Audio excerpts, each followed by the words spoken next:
berkuasa itu juga berbaiat kepada Khalifah Abbasiyah. Banyak orang-orang dari Kesultanan ini, Kesultanan Samudra Pasai, yang itu berbaiat langsung ke Khalifah, itu mengirim orang-orang atau orang-orang Pasai itu banyak bermigrasi ke daerah-daerah lain di Nusantara.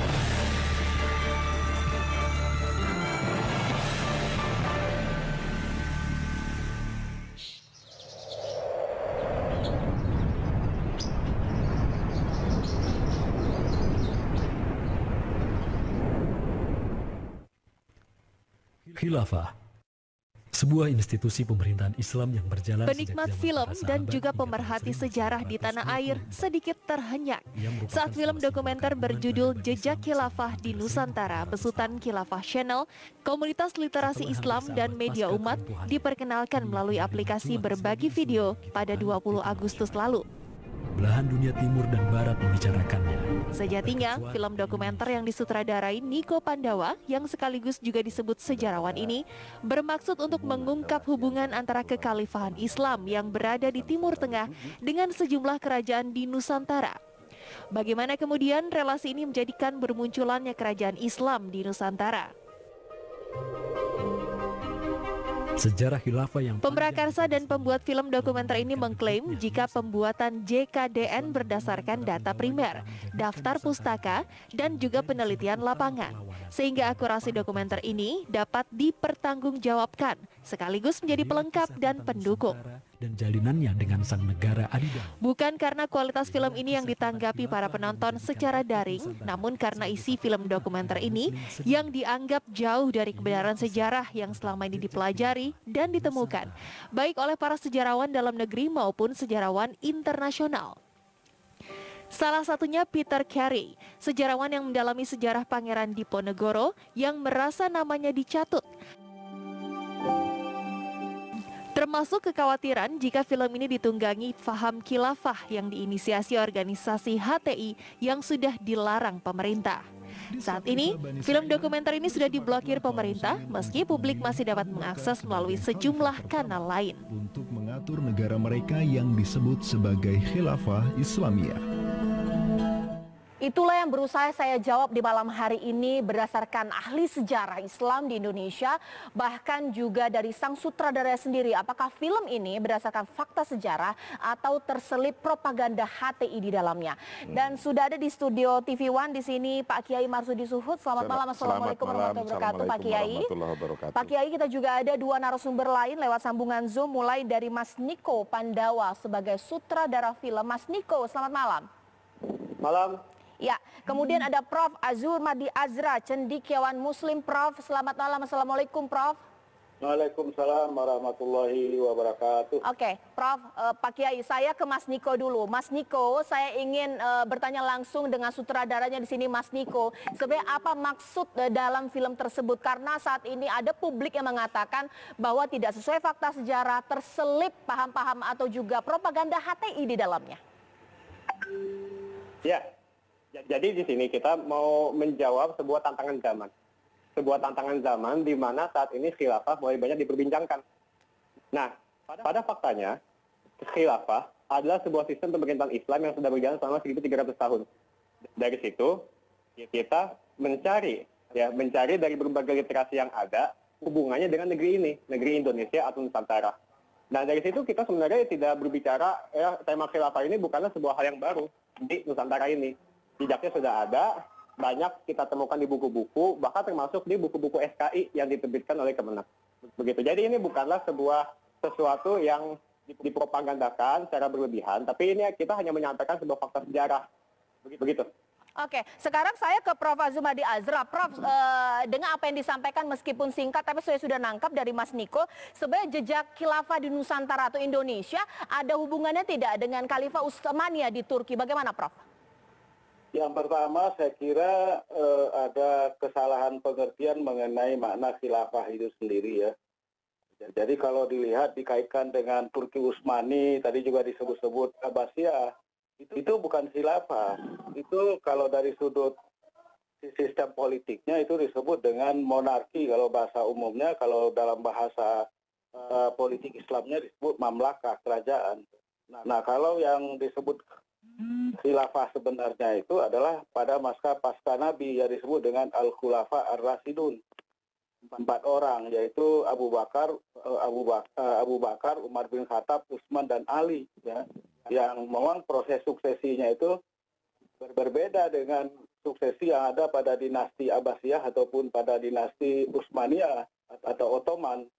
Itu adalah hubungannya tali darah gitu. Jadi oleh karena itu yang pertama. Yang kedua juga banyak diskrepansi ya. Misalnya Aceh disebut punya hubungan dengan Khilafah Abbasiyah yang disebut sebagai Khilafah Abbasiyah.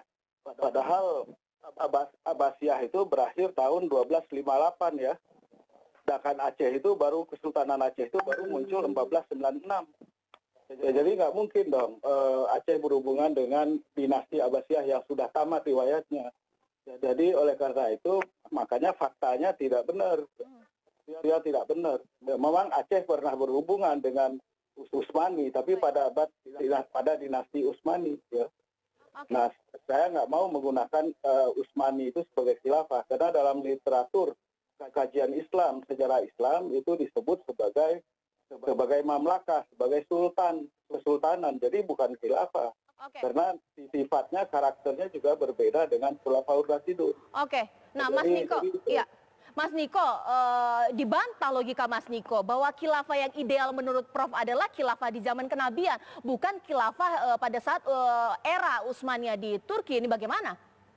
Dari sini kita bisa melihat bahwa khilafah yang dimaksud oleh Rasulullah SAW yang disebut dengan Khulafaur Rasyidun itu adalah khilafah ala minhajin nubuwah. Memang dalam hadis yang lain Rasul menyebutkan kekuasaan setelah khilafah Rasyidah itu disebut sebagai mulk, sebagai kekuasaan.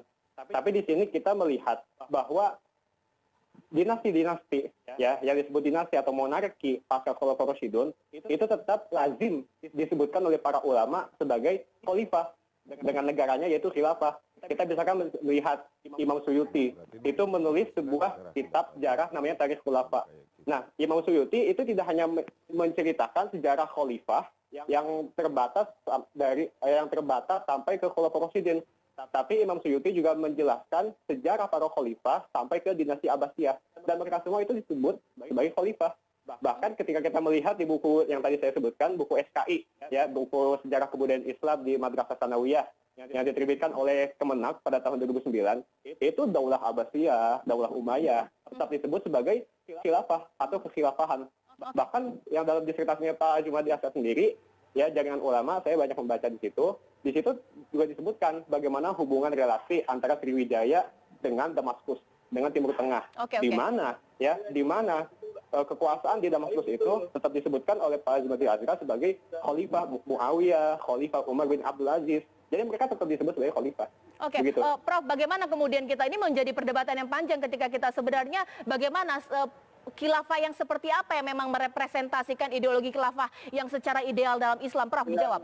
Yang sebenarnya khilafah itu 2 orang, yaitu Umar bin Khattab dan Abu Bakar Siddiq, itu aja.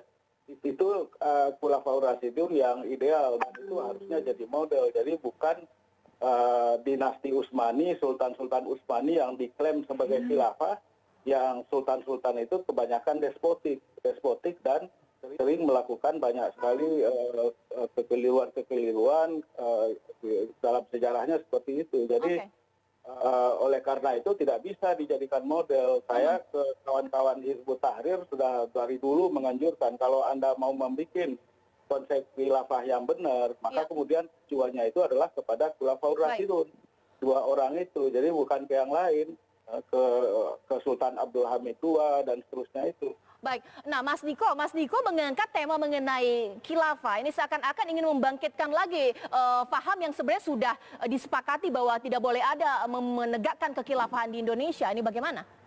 Kalau kita melihat secara utuh film tersebut, yang dia itu terbentang selama 57 menit atau 1 jam lah kita genapkan, maka di situ kita akan mendapati itu tidak ada sebuah agitasi atau propaganda, tapi di situ kita hanya menjelaskan sejarah, murni sejarah. Ya, kita memang di situ menceritakan tentang sejarah khilafah Umayyah, khilafah Abbasiyah, khilafah Utsmaniyah yang masa-masa awal pada abad ke-16. Dan itu kita menceritakan apa adanya. Baik. Ya, kita menceritakan apa adanya, dan di situ disebutkan bahwa ya mereka punya hubungan dengan Nusantara Baik. dan sebagainya. Nah Pak Kiai, ini kan menjadi pro dan kontra, tapi sebenarnya tidak mengapa kalau misalnya ini diangkat dalam sebuah film dokumenter. Tapi ketika ada tema khilafah menjadi berbahayakah?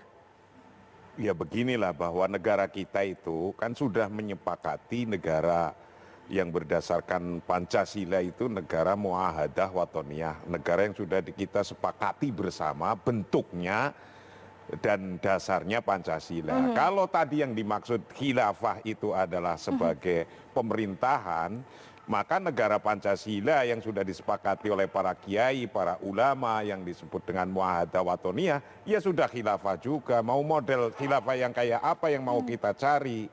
Kalau itu maksud dari Pak Niko tadi tentang bahwa khilafah maknanya adalah sebuah pemerintahan atau kerajaan, ya tinggal diakui saja negara Pancasila pun khilafah. Kalau khilafah ini adalah untuk mengatur kehidupan di muka bumi ini, itu.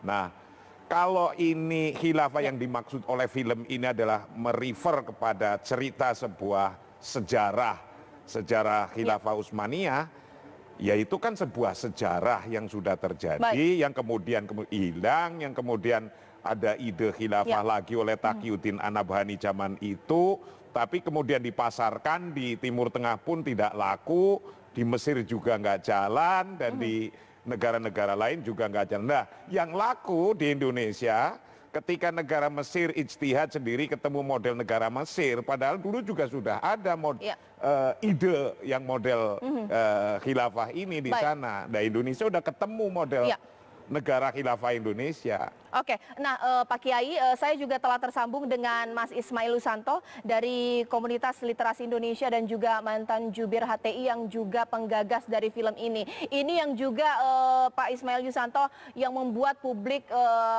ada yang beranggapan bahwa film ini terselip propaganda HTI, bukan dengan fakta sejarah. Pak Ismail Yusanto. Baik, bismillahirrahmanirrahim. Assalamualaikum warahmatullahi wabarakatuh.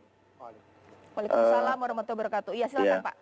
Yang pertama, pastikan bahwa semuanya sudah melihat film itu.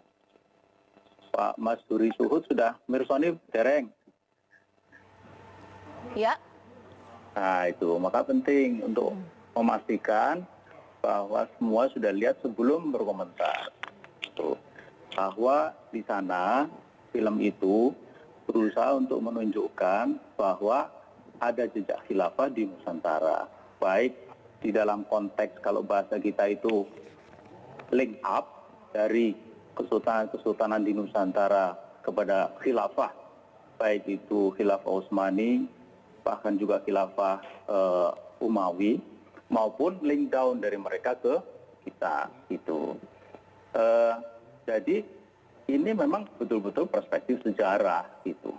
Dan dalam film itu ditunjukkan memang ada bukti-bukti sejarah untuk bisa mengatakan ada jejak khilafah di Nusantara itu satu. Kemudian yang kedua, tadi ditanyakan ada propaganda. Apa yang dimaksud dengan propaganda di situ? Kalau dakwah pasti ada, karena kita itu memang sebagai seorang Muslim punya kewajiban untuk berdakwah gitu. Berdakwah itu menyampaikan ajaran Islam. Itu khilafah itu bagian dari ajaran Islam. Itu. Nah, karena itu sebenarnya berpulang kepada kita bagaimana kita menilai film itu. Karena itu penting sekali untuk memastikan bahwa kita itu sudah melihat film itu. Gitu. Dan film itu berusaha seobjektif mungkin. Kalau ada kadar, ya sebutlah dakwah, di situ pun juga dakwah di dalam konteks menunjukkan bahwa ajaran Islam mengenai khilafah itu dulu itu juga pernah dipraktekkan, bahkan dipraktekkan, dijalankan, bukan hanya di dalam satu lingkup kecil, tapi mencapai atau melingkupi berbagai wilayah sampai ke wilayah yang disebut Nusantara. Pada waktu itu. Gitu. Baik, ditahan dulu Pak Ismail Yusanto. Saya nanti akan tanya kepada Prof. Azurmadi Azra, sepakat tidak dengan apa yang dikatakan oleh Bapak bahwa ini film syarat akan fakta, ataukah memang melampaui fakta, ataukah sesuai dengan judul saya ada terselip paham-paham HTI? Nanti Prof akan menjawab sesaat lagi. Di Apa Kabar Indonesia Malam. Sekarang saya ke Prof. Azumadi Azra. Prof, jadi menurut Prof film ini faktual sesuai dengan fakta, melampaui fakta, atau sesuai dengan judul saya ini ada dugaan bahwa menyelinaplah di dalam film itu paham HTI? Yang pertama, khilafah sebagai sebuah sistem dan institusi politik itu tidak ada dalam Al-Quran ya. Yang ada dalam Al-Quran itu dalam surat Al-Baqarah ayat 30 kalau nggak salah itu khalifah. Tapi khalifah di situ adalah tentang penciptaan manusia. Inni ja'ilun fil ardi khalifah. Itu bunyi ayatnya, potongan ayatnya. Jadi Allah menciptakan manusia di muka bumi. Tapi konotasi khalifah itu dan berbagai bentukan, kata bentukannya di dalam Al-Quran itu konotasinya nggak begitu bagus. Khalfun itu orang yang dikuasai oleh hawa nafsu. Tidak bisa mengendalikan diri. Kira-kira begitu. Nah itu jadi dari sudut doktrin Islam sebetulnya nggak ada sistem khilafah itu ya, landasannya. Dari sudut fakta juga nggak ada, faktanya itu nggak ada. Memang Raja Sriwijaya pernah berkirim surat kepada Umar bin Abdul Aziz, tapi Raja Sriwijaya menyebutnya sebagai raja Arab, ya kan? Kemudian Iya, karena waktunya singkat, Prof, mohon maaf sekarang langsung saya minta tanggapannya Pak Ismail Yusanto. Tidak ada faktanya dikatakan Prof di sini. Pak Ismail, bagaimana? Mengenai khilafah, apakah itu ada di dalam Islam? Kita merujuk saja kepada buku yang sangat sederhana. Buku fikih Madrasah Aliyah kelas 12. Di sana disebutkan bahwa khilafah itu sistem pemerintahan Islam. Baik. Hukumnya fardu kifayah. Baik. Gitu. Kalau saya kok lebih percaya kepada buku itu. Karena itu buku resmi yang diterbitkan oleh Kementerian Agama. Diajarkan kepada seluruh siswa di Madrasah Aliyah seluruh Indonesia. Gitu. Kemudian soal fakta, saya kira bagus sekali kita membaca disertasi Pak Katori. Yang menceritakan hubungan antara Khilafah Utsmani dengan Demak. Di sana dikatakan bahwa hubungan itu sangat erat. Hubungan bukan hanya perdagangan tapi juga politik dan militer itu.